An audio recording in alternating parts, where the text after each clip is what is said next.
that's pretty much it, everybody.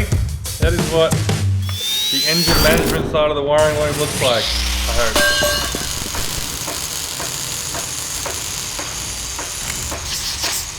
All right, Michael, what are we doing today? All right, we are back on the XE, and I am delighted to say that since the last episode, there's been a lot that has happened. Well, I think there has been a lot that's happened anyway. No, there is a lot. There is a lot. Most notably, we have Gearbox, and the Gearbox is in. More on that in a minute. Nathan will take us through what happened and how we solved that problem. But yeah, there's been a lot that's been happening. We've been working a lot of late nights. I am still working in the wiring loom. That's still going, but I'm nearly there. I'm nearly ready to start throwing in the basic wiring loom, and then we can start building on top of that, but more on my boring stuff later. Nathan, show us what we've done. All right, so what has happened is I've got a really big bill of $1,000 an hour from Tin Man. So what we ended up doing was yesterday we took the day to get the gearbox in. So we've cut the wings off the original crossmember. So we've just cut that back till there was like a rib. And then I ended up sourcing a crossmember. Rod Shop make a crossmember that bolts through your floor. So it picks up the frame rails. And then it's got massive washers on the other side that will crush this hat section. And then it'll bolt it there. And we've also put a solid mount in the trans as well. So this car used to have the factory rear rubber mount. And now it's got a rear solid mount as well as solid engine mount. So this car's gonna drive nice in my eyes. Michael will hate it. That's hunky-dory. We've spaced up the engine mounts, so the engine now has a hand worth of clearance. In my eyes, a hand worth of clearance is perfect. Yesterday, Nathan and his dad Les, they cut the engine mounts at the top there and lifted it slightly because, as we realised, tin sump is different to an alloy sump, and this is the problem we've ran into, but it's all looking really good now. Exactly, it looks really good. So it's nice to see this in. Yeah, honestly, it looks so good the way it sits in now. It almost looks factory. And there's actually quite a bit of room. We started fitting on these Dash 8 lines as well, and I don't even have to bash the floor. How good's that? Sway bar is now in as well, so we've got a big thick sway bar. Oh, we've taken the box out to plate it up for the shifter. Yeah, that's what Dad's working on now. He's also got a list of things to do. He's just going to brace this as well. He's going to do the tail shaft loop as well. I picked up a tail shaft loop. Coil bracket got made as well. So this will sit, it bolts to there, and then that will sit up vertical like that. So much easier to get out than the Fairlane. We could not get them out. You had to take, I think last time Michael took them out, he took the intake off. Had to take the intake manifold off to get them out, whereas this is much more. This is so much easier. And all it is using a Raceworks LS coil bracket. And then Nathan's just put a plate behind it, so yeah, looks really good. So that is done as well. Okay, so I was gonna try and do something that a lot of people said, that you can just hose clamp a pump to the mechanical pump hanger, and I pulled the hanger out and I was like, I can't do that, I won't live with myself. So I quickly called Anthony from Harcourt Wreckers, because I know he has a heap of XEs. He had an EFI tank sitting there ready to go. So I now have an EFI tank, so I do have to take that tank back out. But this is the pump assembly in an EFI tank. This is why you run an EFI thing. It's got this like swirl pot, and then also your return dumps fuel back into the swirl pot, so you always have fuel. That's the way it's supposed to be done. This just looks so much better. Oh, it does. And yeah, all that pump is a lift pump, because it's going to go to the surge tank, which we'll show you in a minute. Yes. Which is also now mounted. Actually, when you think about it, there has been a fair bit of work done lately. Yeah, there has. Things are happening. Wheels are in motion. Yeah, no, it's getting there. Now you can see how much better the engine bay is looking. So there's so much more room around it now, yeah. Michael's still routing wiring. There's so much old crap to pick through. There's not much chop going up here. I did last night at a last ditch effort before I went home. I played around with mounting this, and then everyone came in and said that's shit. So that's going in the bin. We now have a mounted battery. I think you already know that. And the surge tank is now fully wired and plumbed up internally. So I sat there last night and did the pump assembly in there. It's pretty easy actually. Like, you pretty much just bottom the whole thing out, and then you know it sits perfect. And then that is all bolted as well. I'm really hoping Michael doesn't have to take that out to wire it up. So no, I shouldn't. No, okay. No. I think it's up and away there. I'm going to run a 4-post bulkhead through there above the diff, because I don't want to have my fuel line running in my boot to supply to this.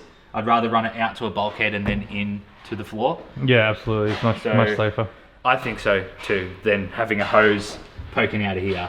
Yeah. And then I can put the cover plate back on too. Yeah. So we tried to mount that up out of the way in this gloriously massive XE boot just because we don't want to obviously lose a room to put 7 golf bags in the back. Yeah, so we're gonna have a boot finally. I can't wait till the day that Nathan goes, screw it, let's put a fuel cell in it. No, not this car. Maybe when I tub it. Anyways, so that's all done. So we're cruising along. I did just get an email from 6Boost that my manifold is on its way. So hopefully next week, one night, me and Michael will slap the manifold and turbo on. Yes. And then I'll have to hire Tin Man again to TIG the exhaust because it's 100% gonna have to get modified. Yeah. Finalizing putting the trans back together right now. So I'm putting the converter bolts back in and I'll put the braces back in so then we can literally see how much room we've got left. And yeah, just keep chugging along today. Yeah. But we are looking good. The light at the end of the tunnel might be the size of a bee's dick, but it's getting there. Yeah, do you want to run through where you're at? Yeah, I'll show you where I'm at. Is that poster, are you setting up your office? Is that posters? This is my office, and this is my inspiration. You know, people have inspiration on the wall, so remember why you do it. It's just to remind me what a good car looks like while I'm working on the XE. On a tissue box? Yeah, real cars. Oh, V8s, Nathan, V8s. Anyway, so what I've been working on is I've been working on the engine loom again. I've made good progress. It is nearly wired up. It doesn't look like much, and I can't really show you what it is in a minute, but I have the engine loom done. That's in there now. It's all open. I'm not going to close anything up until we test fire this thing, and that way if there's any problems I can run and diagnose any issues really quickly. The last piece of the puzzle for the engine loom is the loom for the coil pack, which is what I'm working on now. Our previous one, it worked. There was nothing wrong with it. It was just a little bit uglier. Previously did this by splitting all the wires. It was like 1 into 2 into 3 into 4, and it just got really chunky and messy. I did a little bit of research and I found out that this is how Haltech suggests doing it, so I'm making my new loom much more slimline and much more parallel. So a little bit more work on that, and that should be then ready to go. My wiring diagram or pinout is still working really well. There's still heaps of information there, and I'm still sorting through it. Yeah, it's definitely growing, and it'll probably grow to twice the size that it is here, but doing it this way has honestly been a lifesaver because as I've been building it, I can actually identify any issues that are coming up with it and really trace my wiring and figure out what I'm doing and what I need to do. So I can like think about it and plan it on this, then it's just as simple as going, yep, that looks like it's gonna work, and bang, just pin it out really quick. So it's been actually really, really useful doing it this way. So the plan for today is, I don't know how we're gonna go about filming this because like I said, we are all hands on deck today and we're just trying to get stuff done. So I'm going to sit in this chair for the next 8 to 10 hours and continue to wire, and Nathan's just going to keep adding stuff to the XE to make it heavier. So here we go. What are you working on at the minute? I'm going to finish putting the auto back together. Lots to be done, very little time to do it, so let's get on with it.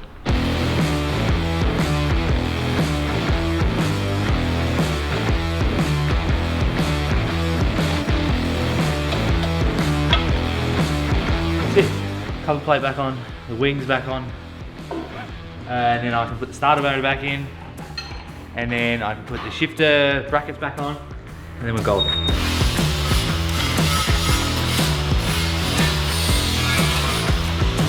There's so much more room in this compared to the Fairlane. I know. You know what, Nathan?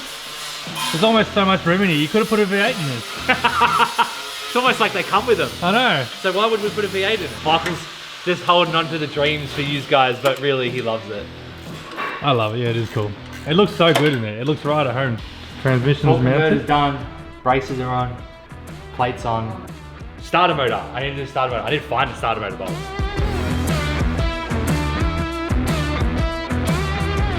Look how much more room there is. Mate, what have you been whinging about this whole time? That's because the Fairlane crossmember is back here, so imagine you got to hold your hand like that. I know, I've done it before. I did it once. I did it that one time after Optima, and I hated the job. It sucked. Alright, I got to get back into wiring. Roll the nickel back, let's go.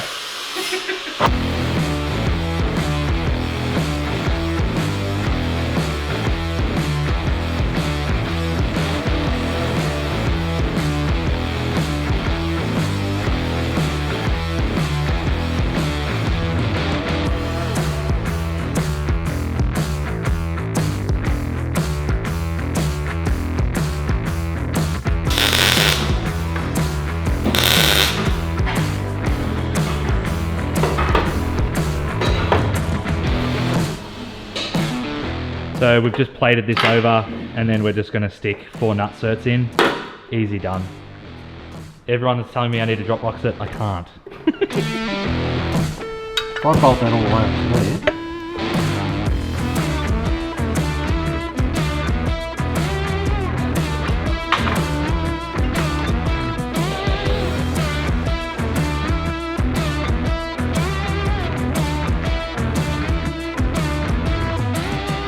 Hello! Hello! Just robbing the race car.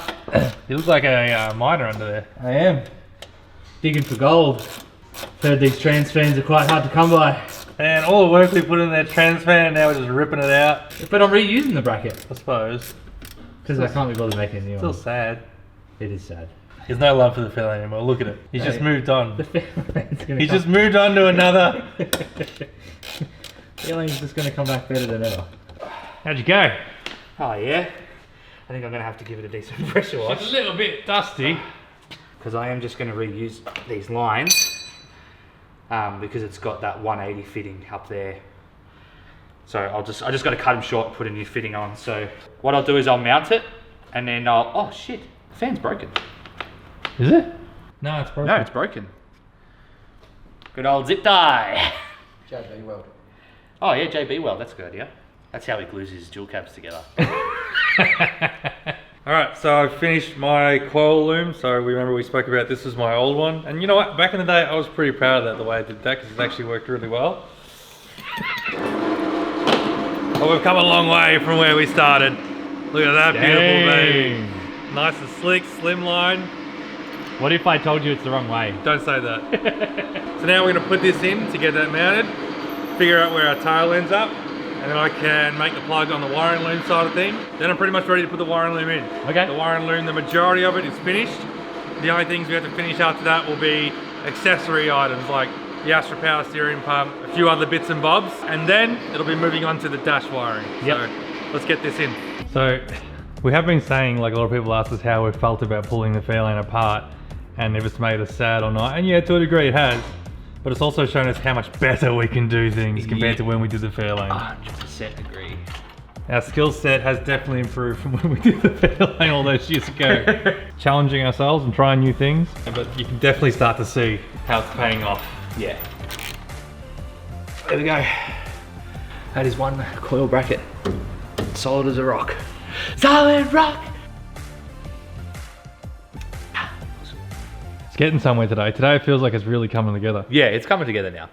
So the tail shaft loop is going to be shoved up into the tunnel because we like our cars low. And then we're actually going to come off the crossmember bracket. And we're just going to come off like that and then it should be good. Yeah, so Les is working on that in a minute because he smashed out everything else. And yeah. Tail shaft is measured up. So that'll go to the boys at GJ Drivelines on Monday and get that cut down. Please get this finished this week. Alright, let's keep moving I suppose. Let's do it. Roll the Nickelback.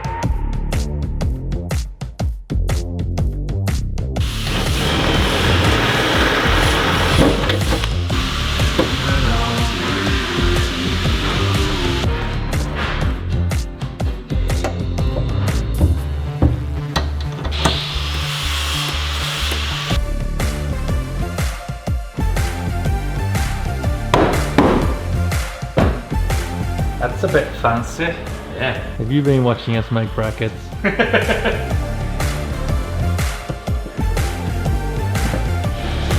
Mint.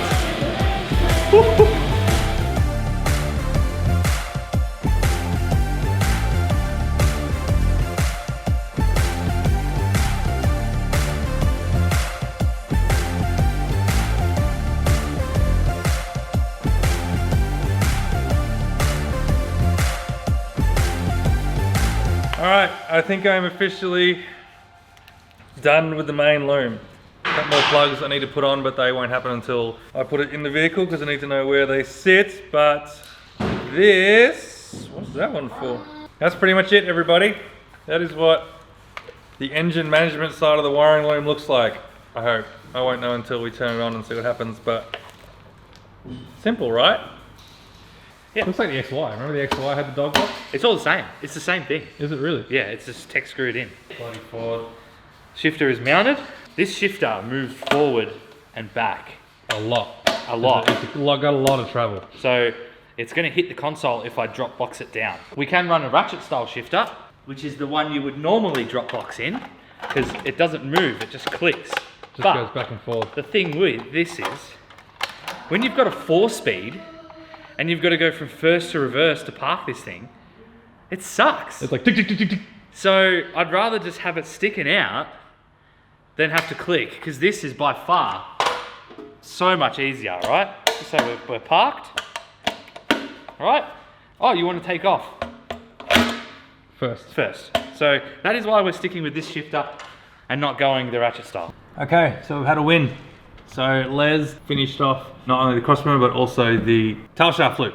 We ended up opting to weld it to the crossmember just because it made life really easy rather than trying to go through the floor and such. So it actually looks really good. It's probably the best looking crossmember that we've ever done, and that's probably because we didn't do it. Les smashed this out in no time, so that's pretty exciting. We were getting halfway through mounting our oil cooler. Nathan had one side left to go, but we're going to drop the car down now because we want to actually get into putting the wiring loom in, so then I can continue wiring while Nathan works around me and such. So let's throw the wiring loom in. Let's do it. Let's throw the wiring loom in. Throw it in. Through the ins and outs that I've been thinking about. Let's do it. Okay. After this car was built in Ballarat. Yeah, just like the HQ. Exactly. My gearbox, the original Aussie 4-speed, cost me $40. Yeah. Me and Dad were carrying out the swap with a gearbox together. He's like, you can carry it out for $40, it's yours. Alright! Oh, my knee! And then all this stuff. How the hell am I going to feed that through?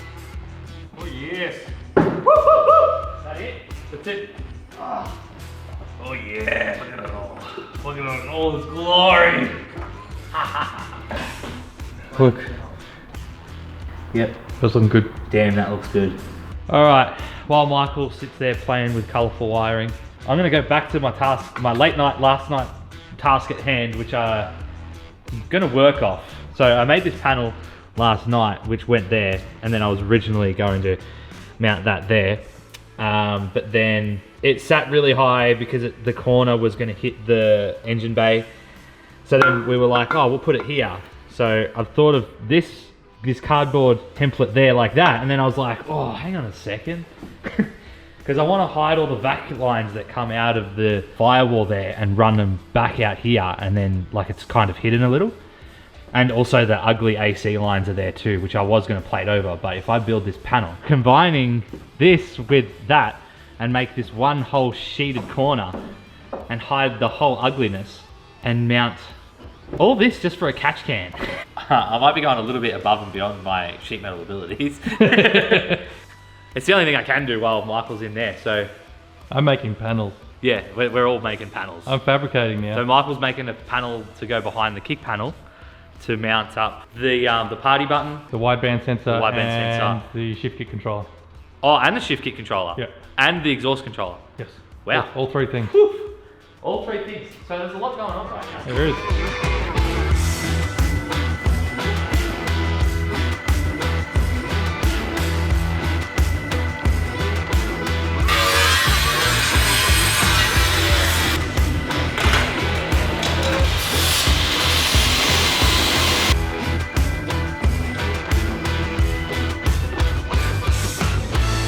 Well, he's working out his thumbs again.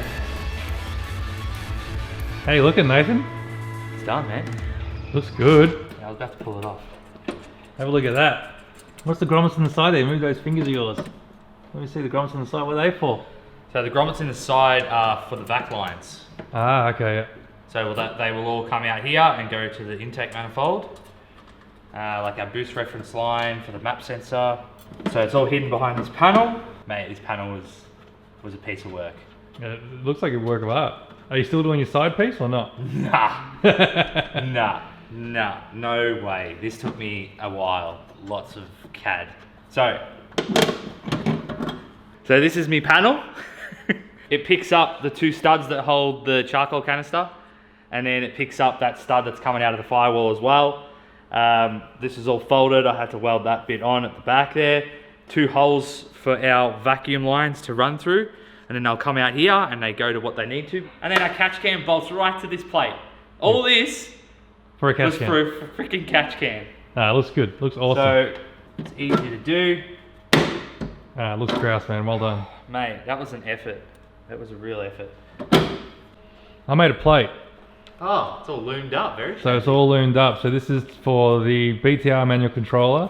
That right there is for the party button, which opens up the exhaust. And that right there is our wideband sensor. So I made this plate. It's going to go into the footwell. But I'm going to just sit in there now, make sure it fits, because I haven't actually test fit it since I put everything on. Hopefully it works, because I've made a loom up and everything. Because the idea would be that I can just plug my loom in over there and all this will become active, essentially. Except for that, I can't get that to bend around. Hell yeah. But I'm going to sit this in now, see what it looks like, and yeah, go from there. Oh, it's going to work beautifully. Oh, very nice. Damn. See, I can make brackets too. Mine's just as fancy as Nathan's.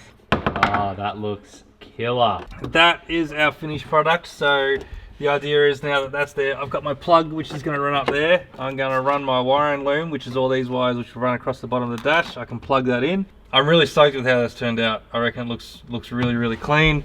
This cover will go over the top of it once it's all finished up, and you'll never even know that it's in there because there's plenty of room behind there. I think that's where we're going to call it today, and we'll check back in when we've had a couple more days, because I'll probably be back here in a couple of days trying to finish off even more wiring. I forgot that there's a dash, there's still heaps to go. Yeah, there's wiring. I got to go to work now, and Nathan's probably going to call it a day as well too, because we've had a huge day. Massive day, but it's probably been the most productive day. Like Nathan said before, that bee's dick of light that we could see at the end of the tunnel, it's starting to get just a little bit bigger, and we're starting to actually see this thing look more and more like a race car as today's gone on. So anyway, we'll check back in and see what we've done in a couple more days. Yeah, done. All right, Nathan, it is a couple of days later. Where are we at? Actually, I don't think it's gone much further. Honestly, it's more the wiring. Michael's nutted out heaps of the wiring. We do have an exhaust manifold now.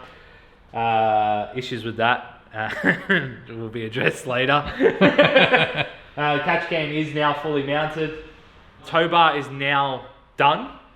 So it's painted, I've mounted it, so I just got to bolt it back in. The petrol tank is out of it, I can put the petrol tank back in. And now I can pretty much finalise plumbing up the fuel system.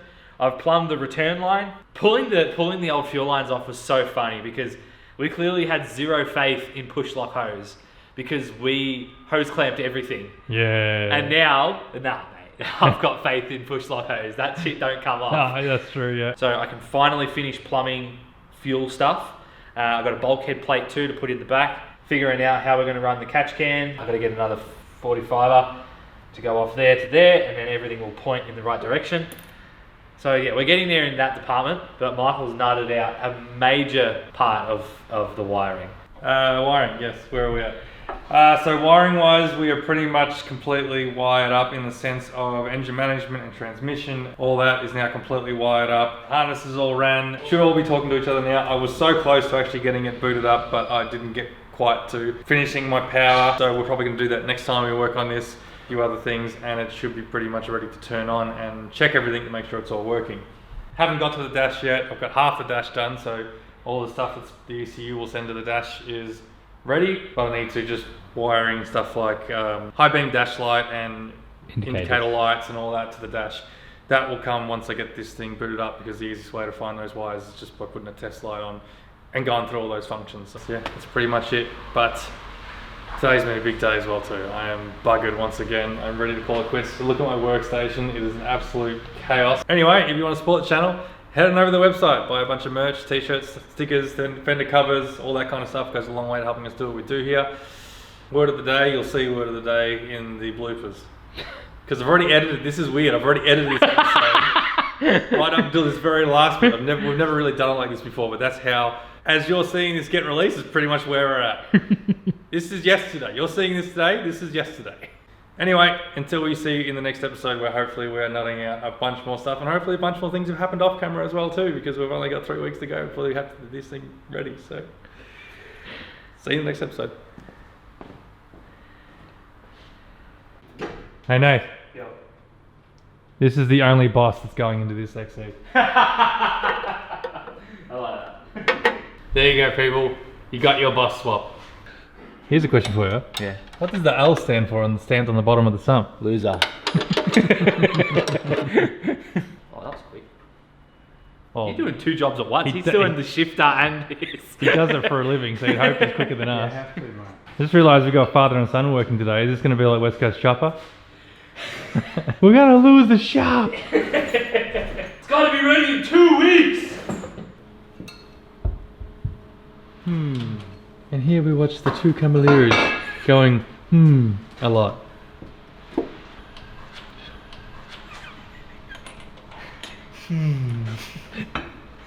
Nah, I think I'm gonna put this up here.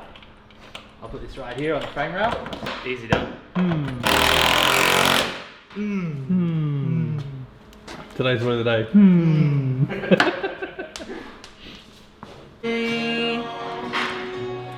Don't feel me anymore. I can't say anything. It's really dark in here. My life,